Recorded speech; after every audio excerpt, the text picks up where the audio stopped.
Siri, ouvre la lumière. Voulez-vous dire, Siri veut une cuillère? Non, non, non, non, non. La technologie, elle nous aide tellement, mais des fois, c'est pas parfait. Que voyez-vous, ça fait seulement quelques mois qu'elle commence à comprendre mon accent. Est-ce qu'il y a un humain ici qui peut ouvrir la lumière? Ah, voilà! Je vous vois et vous me voyez. Vous voyez un homme qui bouge un peu bizarre, qui parle, vous voyez, un peu croche. C'est à cause de manque d'oxygène à la naissance. Je suis atteint de paralysie cérébrale. Mais, malgré cette épreuve-là, ma vie, c'est comme un peu un conte de fées. Et j'aimerais vous le raconter aujourd'hui. Il a commencé dans les années 80, quand on a voulu m'envoyer à l'école de quartier. Et autour de la table, je me rappelle vraiment, mais je me rappelle, il y avait un homme avec une grosse barbe noire au fond qui il avait l'air à douter, il brandissait un genre de papier. Un papier qui me pronostiquait une déficience intellectuelle. Et il ne pouvait pas s'imaginer que les technologies allaient tellement m'aider dans le futur qu'il disait non, Guillaume, il ne sera pas capable de suivre à l'école. Et c'est là que une femme, comme une fille marraine, est intervenue. C'était la directrice de l'école, Lise, qui dit on va donner à Guillaume une dactylo. Elle était moins vieille que celle-là. Une dactylo. La dactylo m'a permis, oui, d'écrire mon nom, d'écrire des phrases, mais ça a été un objet de socialisation. Hey, je me rappelle dans la classe de première année, les filles faisaient la ligne pour changer les pages de ma dactylo. Donc, oui, un objet magique, mais aussi un filtre d'amour, imaginez.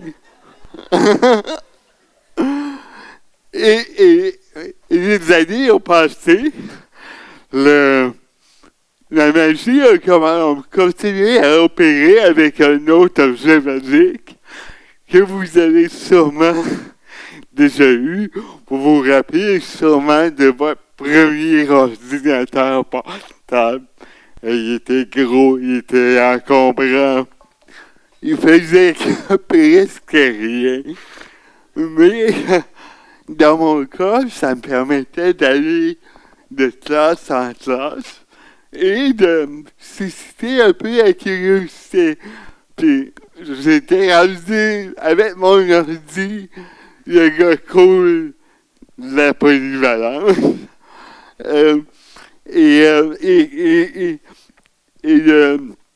Le conte a continué, les années ont passé.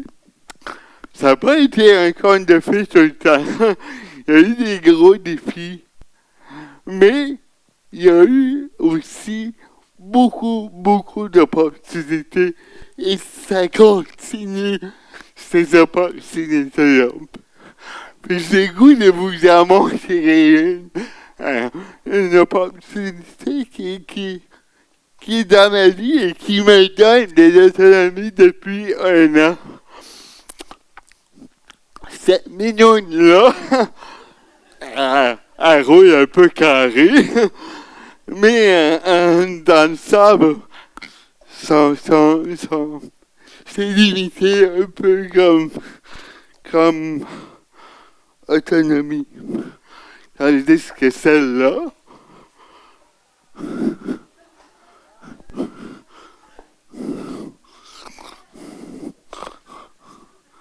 des fois ça marche, des fois ça marche pas. On recommence. Elle n'a pas de tapis. Tandis que celle-là, je me mets un peu plus au fond. Et ça va marcher. Voilà. C'est de la magie. On est dans un conte de fées. Donc, la magie est là. La magie d'être maintenant à la hauteur. La magie de monter des escaliers. C'est incroyable. Donc, ouf! Comme vous voyez, c'est pas parfait. Ça m'a pris 2 fois à me monter. Et j'espère que ma technologie, ma prochaine technologie qui va arriver dans 1 an, à peu près, va pas avoir de raté. Sinon, il va y avoir des conséquences. Parce que l'année prochaine, je vais conduire une voiture avec une manette comme celle-là.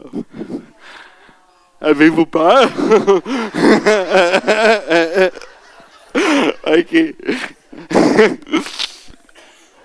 Mais imaginez que les possibilités, je veux dire, imaginez-vous en train d'attendre l'autobus adapté une demi-heure, 1 heure.